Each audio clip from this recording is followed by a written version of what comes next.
Hey guys, some stupid sketch show guy here with another video, and today's video, as promised, is going to be Halloween themed. So what better way to talk about the spooky season than to talk about something that used to scare the absolute crap out of me as a child. And what would that be exactly? Well, you've read the title. It's the Japanese urban legend Kuchisake Onna. To start off, we must answer what the heck is a Kuchisake Onna. Most might know, but some might. In Japanese, Kuchisake Onna translates to slit-mouthed woman, and you can kinda tell where this comes from. But how did she get the slit? Well, it was because she cheated on her husband, and her husband happened to be a samurai. Not exactly the smartest thing to do. As revenge, he cut her mouth from ear to ear and said, "Who will think you're pretty now?" She then died, but came back as a malevolent ghost.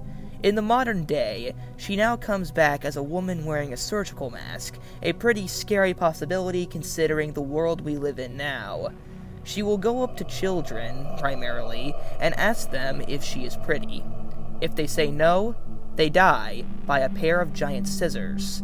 If they say yes, they still aren't out of the woods. She takes off her mask and reveals her disfigured face.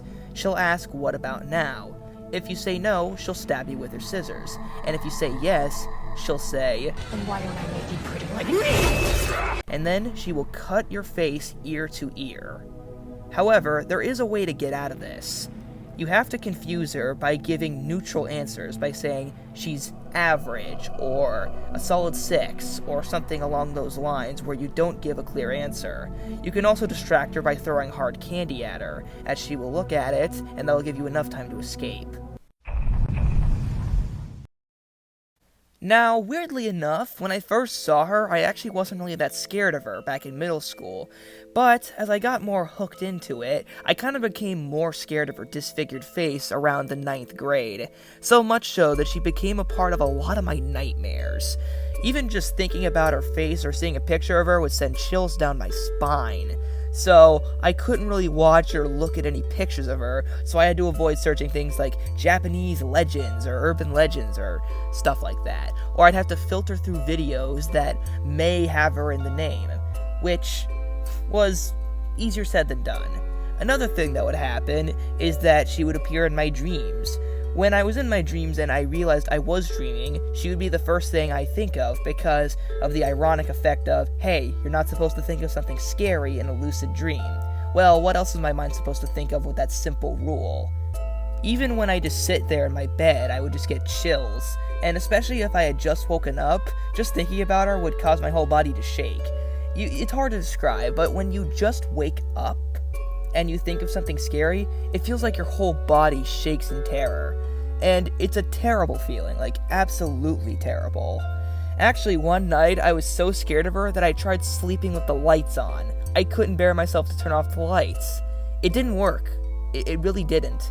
I didn't sleep well that night, and that is definitely something no other scary being has made me do. A 9th grader, sleeping with his lights on, that's kind of I guess it's a funny image to think about now, because, well, that's kind of silly. But still, the fear was real for me. She scared the absolute bejesus out of me.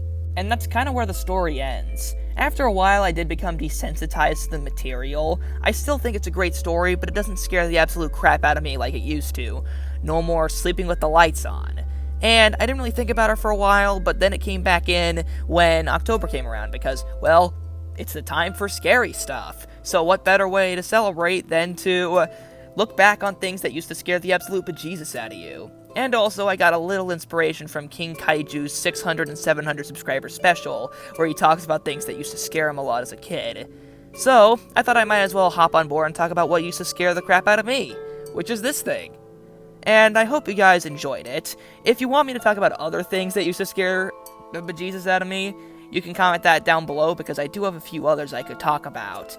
If you just want this to be a one-off, that's also alright too. I'll find other Halloween material to use. See you guys next time. Bye!